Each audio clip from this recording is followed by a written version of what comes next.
Hello friends, welcome to my YouTube channel. In this video I will show you how to capitalize first letter of the word in Excel. Okay, so if you are using Microsoft Excel and you want to capitalize first letter, okay, of any name or any company name, so what you have to do here, if I type this, it will take time. Okay, so you can use formula to capitalize first letter. What you have to do here, you will see equal. First you have to equal button, okay, then proper, then bracket open, then select the shell, bracket close, and enter. So you will see the first letter of the word is capital.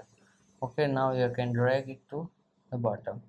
Okay, so you like this, you can convert first letter of the word in capital, okay, or up in uppercase. So if you like this video, please like my video and also subscribe my channel for more videos like this. Thanks for watching.